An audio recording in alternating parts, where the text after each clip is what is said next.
If there's one lesson I wish I learned earlier in life, it's this. Learn to disappear. It matters even more today when there's an expectation to be on 24/7 and when people post every detail of their lives online. I'm not here to debate whether those snapshots are raw or curated to project an image of perfection, because that's not the point. The point is that there's power in stepping back, in disconnecting, and in giving yourself space to hear your own thoughts. Back in April 2024, I decided to deactivate Facebook and Instagram. At first, it was just supposed to be a break, a timeout to reset. I'd always had this love-hate relationship with social media.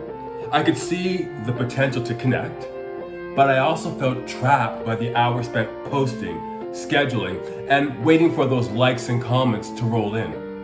And more often than not, I ended the day frustrated because I'd given my best energy to social media instead of my writing.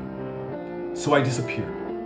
I thought it would be my great moment of change. More writing, more running, a new beginning.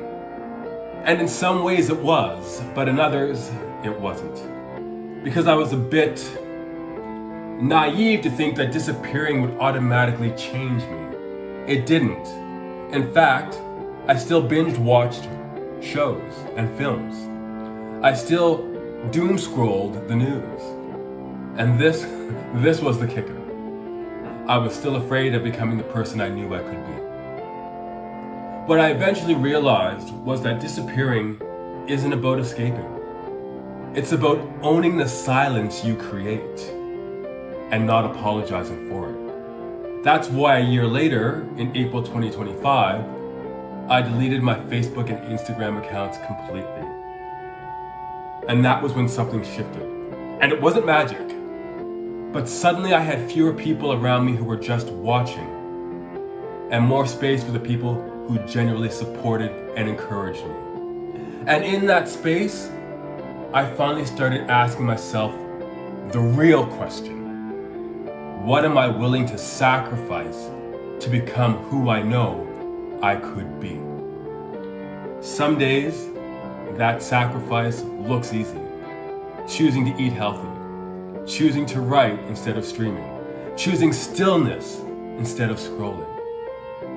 Other days, I fail completely. But either way, the choice is mine. And maybe that's the lesson.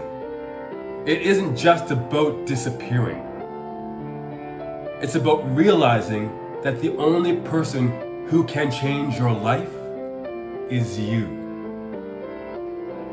So maybe you're stuck, or feeling overwhelmed, or pulled in 100 different directions. Maybe you need to try disappearing, even just for a day or a week. Let all the noise fall away and see what's left.